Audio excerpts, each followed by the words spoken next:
자, 여러분 이제 우리가 미분도 공부했고 적분의 개념도 공부했기 때문에 이제는 미분과 적분을 같이 얘기합시다. 자, 미분이라고 하는 것은요, 접선의 기울기를 구하는 것이다 말씀드렸고요. 적분이라고 하는 것은 하방 면적을 구하는 것이다 라고 말씀드렸습니다. 자, 이제 이 두 가지를 그래프를 통해서 동시에 이해하도록 할게요. 자, 이러한 그래프가 있다고 칩시다. y는 x제곱 그래프인데요. 그래프가 이렇게 올라가고 있죠. 자, x값이 만약에 a값이라면 만약에 x가 a일 때 그때 y값은 fa 값이 되겠죠. 자, 그래서 때 이 점을 스쳐 지나가는 접선의 기울기를 알고 싶다면 이 점에서 접선의 기울기를 구하면 되겠죠. 이렇게 해서 이 함수의 도함수를 구해주면 f-x가 도함수로서 구해질 것인데 이 도함수에다가 x자리에 a를 집어넣으면 그 점에서의 접선의 기울기를 알 수 있게 될 것입니다. 자, 이 원함수의 도함수를 구하면요. x에 대해서 미분을 해주면 이게 2x로 도함수가 구해지게 되죠. 자, 그런데 이 도함수도 하나의 함수식이기 때문에 이 도함수도 하나의 그래프로 그림을 그릴 수가 있습니다. 한번 그래프로 그림을 그려보면요. 자, f-x 도함수는 2x니까 원점에서 출발해서 기울기 2로 뻗어 올라가는 직선의 형태로 도함수의 그래프가 그려지게 될 겁니다. 자, 이랬을 때 우리가 여기 x가 a일 때 그 점에서 원함수의 접선의 기울기가 f-a이기 때문에 자, 여기 도함수 그래프에서 x가 a일 때 그때의 그래프까지의 수직 높이가 바로 f-a가 나와야 되는 겁니다. 이해하시겠죠? 자, 여기에서 도함수 그래프에서 수직 높이, 여기 세로축 값은 뭘 의미한다? 바로 원래 함수에서 각각의 점에서의 접선의 기울기를 의미하기 때문에 만약에 x가 a일 때 그 a점에서의 수직 높이가 바로 무엇이다? 바로 원함수에서 x가 a일 때 접선의 기울기와 일치해야 된다 이 얘기예요. 로직 이해하시겠죠? 자, 근데 이런 식으로 문자로 얘기하니까 조금 헷갈릴 수가 있는데 한번 숫자를 넣어 보겠습니다. 만약에 x가 4라고 하죠. 우리 이 점을 4라고 할게요. 그럼 그때 y값은 16이 나와야 됩니다. 자, 그때 이 4, x가 4일 때 그 점을 스쳐 지나가는 접선의 기울기는요. 여기다가 4를 넣으면요. 기울기가 8이 나와야 되는 겁니다. 자, 여기도 마찬가지로요. 자, 도함수 그래프에서 x가 4일 때 그때의 수직 높이는 바로 8이 나와야 되는 거죠. 로직 이해하셨습니까? 자, 이것이 바로 우리가 지금까지 공부했던 미분의 원리예요. 미분이라고 하는 것은 원함수의 접선의 기울기를 구하는 것인데 접선의 기울기를 구하고 싶으면은 원함수식의 도함수를 구해야 된다. 자, 도함수를 구하면 이 도함수는 임의의 x값에 대해서 x가 얼마를 가졌을 때 그때의 수직 높이가 바로 원함수의 접선의 기울기를 알려준다라는 것이죠. 자, 그러면 이제 우리가 적분의 개념을 얘기하겠습니다. 자, 우리가 좀 더 이해를 하기 편하게 하기 위해서 우리 여기 y값을 총효용이라고 얘기를 하고요. 우리 여기 y 대시값을 mu라고 한계효용이라고 표현을 하겠습니다. 자, 어떤 소비자가 재화, x재화를 소비하면은 이렇게 x재화의 소비량이 증가함에 따라 소비자의 효용이 이렇게 증가한다라고 예시해 볼게요. 자, 그랬을 때 소비자가 재화를 4개 소비하는 순간 그 순간에 접선의 기울기가 8이라는 것을 확인할 수가 있죠. 자, 이 총효용 함수를 미분해주면 한계효용 함수가 나오게 되는데 우리 이 한계효용 함수는 총효용 함수의 도함수라는 걸 알 수가 있을 겁니다. 자, 이 한계효용 그래프에서 x가 4일 때 소비자가 재화를 4개 소비할 때 그때의 한계효용 곡선까지의 수직 높이가 바로 무엇을 의미한다? 요 점에서의 접선의 기울기를 의미한다는 거 다시 한번 확인할 수가 있죠. 자, 그럼 이제 우리가 적분 얘기할 건데요. 적분은요. 그래프의 하방 면적을 구한 거죠. 자, 우리 여기 도함수 한계효용 곡선에서의 하방 면적을 구하면요. 여기 0에서부터 4까지 이 그래프의 하방 면적을 구하면 이 삼각형의 넓이가 바로 이 그래프의 하방 면적이 바로 무엇이 되냐면 0에서부터 4까지의 그래프의 하방 면적은 바로 x가 4일 때의 y값이 됩니다.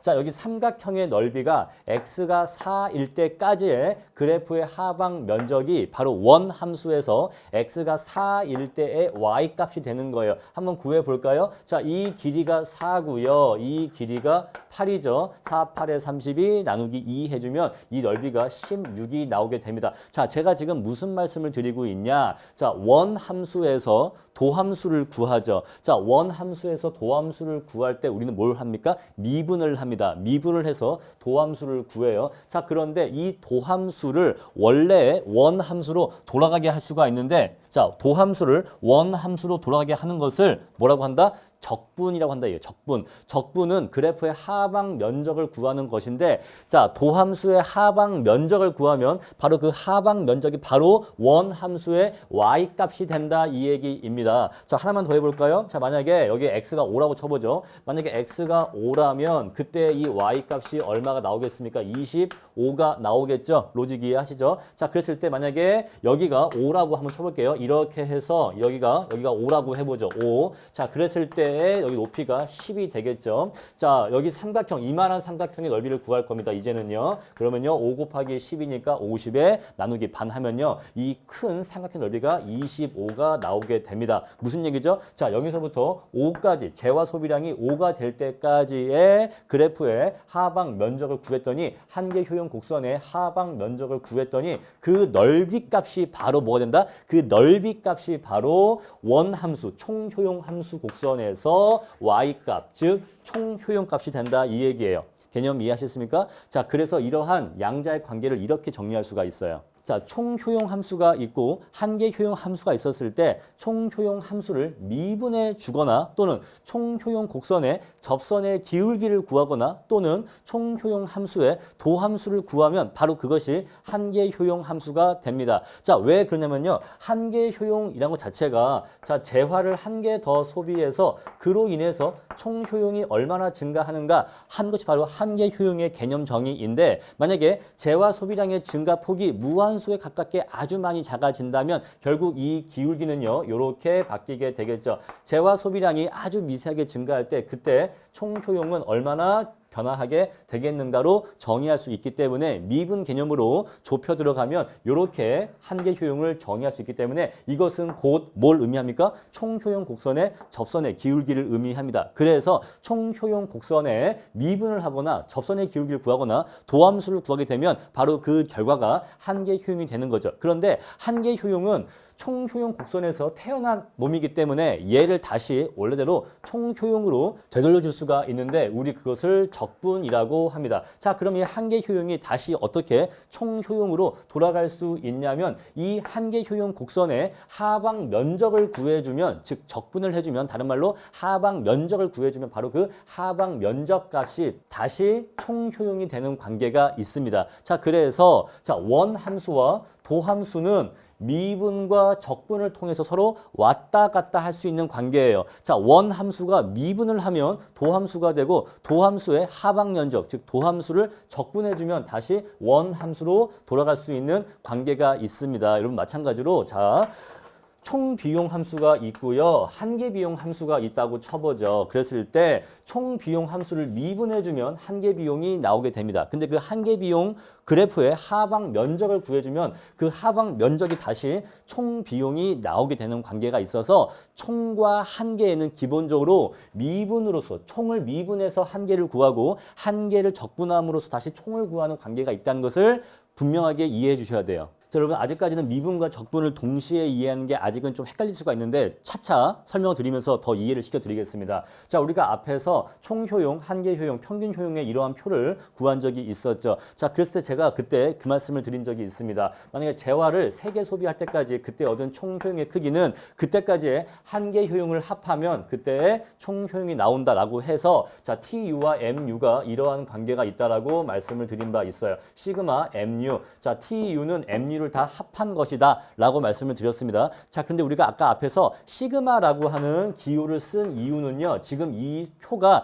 이산변수로 이루어져 있기 때문입니다. 자, 이산변수란 무엇이냐? 이산변수. 자료의 값이 연속적이지 않고 불연속적으로 이렇게 하나하나게 띄엄띄엄 있는 변수 값을 이산 변수라고 합니다. 자, 그런데 연속 변수라는 것이 있어요. 자, 연속 변수는요. 그래프에서와 같이 자료의 값이 띄엄띄엄 있는 게 아니라 전혀 빈틈없이 연속적으로 이어져 있었을 때 우리 그러한 변수를 연속 변수라고 합니다. 만약에 소비자가 과자를 자, 0개 소비하는 상태에서 5개 소비한 상태까지를 이산 변수로 표현한다면 이렇게 0개, 1개, 2개, 3개, 4개, 5개 표현할 수가 있겠죠. 근데 이 똑같은 얘기를 연속 변수로 표현한다면 0에서부터 5라고 이렇게 표현할 수가 있습니다.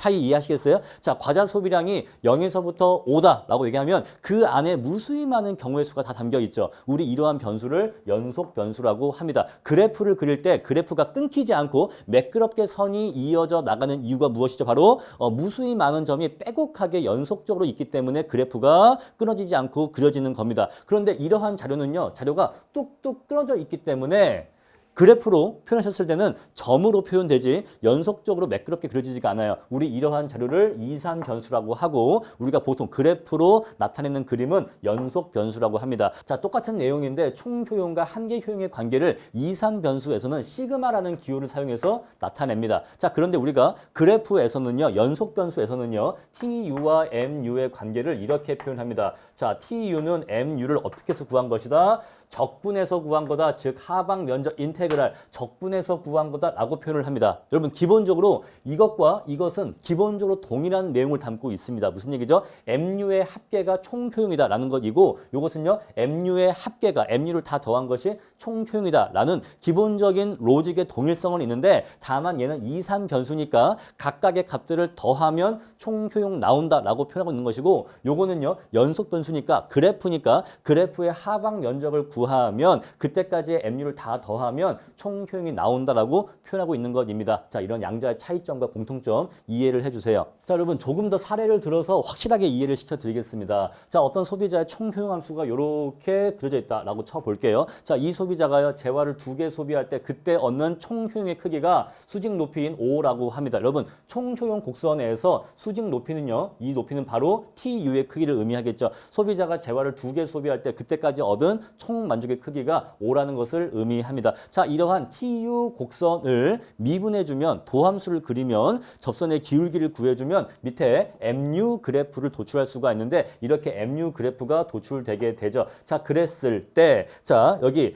재화 소비량이 0에서 2까지 재화 소비량이 0에서 2까지 그때까지의 MU 곡선의 하방 면적을 구해주면 이 넓이가 5가 나오게 되는데 이 5는요 바로 재화 소비량 2일 때 TU5하고 일치하게 되죠. 로직 이해하셨습니까? 자, 한 가지만 더 하죠. 자, 여기 MU에서 Q가 2일 때 그때의 요 Y 값은 우리 요 Y-값을 한번 알파라고 해보겠습니다. 자, Q가 2일 때 그때의 MU 곡선까지의 수직 높이가 알파 값인데 이 알파 값은 무엇을 의미합니까? 자, TU 그래프에서 X가 2일 때 요 점을 스쳐 지나가는 접선의 기울기가 알파라는 걸 의미하죠. 이해하시겠죠? 자, 한계 곡선의 수직 높이는 총 곡선의 그 점을 지나는 접선의 기울기를 의미하고 한계 곡선의 하방 면적은 총 곡선의 y값 그 자체를 의미한다라는 것입니다. 여러분 이거를 딱 기억을 해주셔야 돼요. 한계 곡선의 하방 면적은 뭘 의미한다? 총을 의미해요. 한계 곡선의 하방 면적은 총값을 의미한다. 조금 더 해볼게요. 자, 만약에 재화 소비량이 3개라고 하면요. 그때의 소비자의 효용이 9라고 합니다. 재화를 3개 소비할 때 그때까지 얻은 총 만족의 크기가 9라고 해요. 자, 그랬을 때 소비자의 총 효용을 한계 곡선에서도 구할 수가 있는데 그때는요. 재화 소비량 3개까지의 그래프의 하방 면적을 구해주면 바로 이 하방 면적이 9가 나오게 됩니다. 좀 더 해볼까요? 만약에 재화 소비량 4개일 때는요. 그때 소비자가 11만큼의 만족을 얻게 되는데 이 총 효용의 크기를 한계 효용 곡선에서도 구할 수가 있습니다. 어떻게 해요? 재화 소비량이 4개가 될 때까지의 MU 곡선의 하방 면적을 구해주면 바로 이 하방 면적이 정확하게 11이 나오게 됩니다. 자, 만약에 조금만 더 해본다면 자, 재화 소비량이 4개를 넘어서서 더 소비하게 된다면 자, 그때부터는 효용이 감소하기 때문에 음의 면적이 발생하기 때문에 그때부터는 총 효용이 감소하게 된다는 것을 확인하실 수가 있겠죠. 자, 그래서 우리는 이렇게 정리할 수가 있는 겁니다. 자, 효용의 크기, 총 효용의 크기는 MU 곡선의 한계 효용 곡선의 하방 면적과 똑같다라고 정의할 수가 있는 거예요. 자, 여러분들의 이해를 돕기 위해서 몇 가지 사례를 더 말씀드리겠습니다. 자, 어떤 소비자의 총 효용 함수가 이렇게 3x로 주어져 있다고 치죠. x는 x제의 소비량이니까 x제를 한 개 더 소비할 때마다 소비자는요. 총 효용이 3씩 증가한다는 걸 알 수가 있겠죠. 자, 이 TU 함수를 미분해주면 MU를 구할 수가 있는데 우리 MU는요. 그러면요. 3이 나오게 되겠죠. 3의 x의 1차승이니까 미분해주면 3이 나오게 될 겁니다. 자, 우리 이 TU 함수를 그래프로 그리면 원점을 통과해서 기울기 3으로 올라가는 직선으로 그릴 수 있을 것이고요. 자, MU 곡선은요. x값에 관계없이 무조건 3이기 때문에 자, 수직 높이 3에서 수평선으로 그려지게 될 겁니다. 그럼 양재 관계를 또 보죠. 자, 우리가 TU가 3x이기 때문에 이 점에서 접선의 기울기를 구하나 이 점에서 접선의 기울기를 구하나 항상 접선의 기울기가 3으로 일정합니다. 자, 접선의 기울기가 3으로 일정해요. 그러죠? 왜냐하면 총효용 곡선이 원점에서 뻗어나가는 직선이기 때문에 어느 점에서 접선의 기울기를 구해도 항상 기울기는 3으로 일정하게 됩니다. 자, 우리 그러한 내용이 MU 곡선에 나타나 있죠. 자, 어떤 점에서 수직 높이를 구해도 항상 그 값이 3으로 일정하죠. 이것은 곧 뭘 의미한다? 총효용 곡선 어디에서도 항상 접선의 기울기가 3이라는 걸 알려주죠. 자, 그럼 이제 우리가 또 하방 면적으로 적분을 해보겠습니다. 자, 재화를 한 개 소비할 때 그때 소비자가 얻은 총효용의 크기가 3이라고 합니다. 자, 인데 이 3이라고 하는 총효용의 크기는요, 소비자가 재화를 한 개 소비한 동안 그때까지의 MU 곡선의 하방 면적을 구하면 가로의 길이 1이고 세로의 길이 3이니까 여기 면적이 3이 나오게 되겠죠. 그렇게 해서 재화를 한 개 소비할 때까지의 MU 곡선의 하방 면적을 구하면 그때 총효용이 나오게 되는 거죠. 만약에 소비자가 재화를 3개 소비했다면 그때 얻을 수 있는 총효용의 크기는 9가 되는데, 자, 그러면 여기 한 개 효용 곡선에서 한번 구해 보겠습니다. 자, 재화를 3개 소비할 때까지 그때의 하방 면적을 다 구해주면 이 넓이가 9가 되는데, 바로 이 넓이 9가 뭐랑 일치한다? 바로 재화를 3개 소비할 때 총효용의 크기와 일치한다, 이 얘기예요. 이해하시겠죠? 자, 마지막 사례입니다. 조금만 더 복잡한 사례를 갖고 왔어요. 자, 총효용 함수가 이렇게 주어져 있습니다. 그럼 이것에 미분을 하게 해주면 도함수를 구하면 한 개 효용 곡선이 이렇게 구해지게 되겠죠. 자, 요것의 그래프를 그리면 그래프가 이렇게 그려질 거고요. MU 곡선 역시 그래프가 이렇게 그려지게 되겠죠. 세로축 절편은 4이면서 기울기 2로 쭉 뻗어 올라가게 되겠죠. 자, 그랬을 때, 자, x가 2일 때 그때 TU 값이 12가 됩니다. 자, 이것을 MU 그래프에서 알고 싶으면요. 자, x가 2일 때 그때까지 그래프의 하방 면적을 구해주면 바로 이 넓이가 12가 나오게 됩니다. 자, 이 사각형 넓이하고 삼각형 넓이를 구해서 더해주면요, 12가 나오게 됩니다. 이제 슬슬 로직이 이해가 되시죠? 아, 이제 슬슬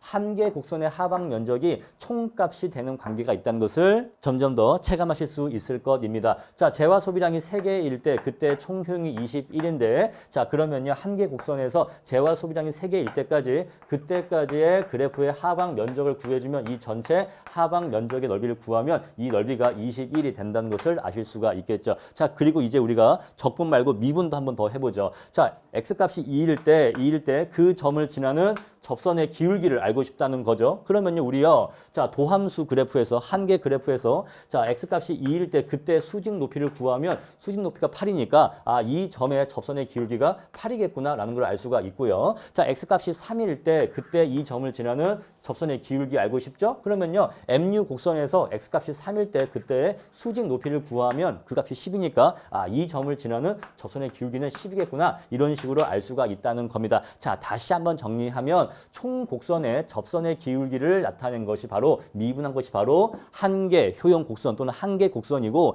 이 한 개 곡선의 하방 면적은 바로 다시 원래 총값이 나오게 된다는 것입니다. 자, 이렇게 해서 제가 미분과 적분을 같이 말씀드렸고, 자, 지금 미분과 적분의 개념이 완벽하게 이해가 안 간다 하더라도 경제학 수업을 진행하면서 끊임없이 자꾸 보다 보면 자연스럽게 이해가 되는 단계가 오게 될 겁니다. 그러니까 일단 한번 공부를 해주시고 이론 강의 때 다시 한번 더 공부를 해주세요.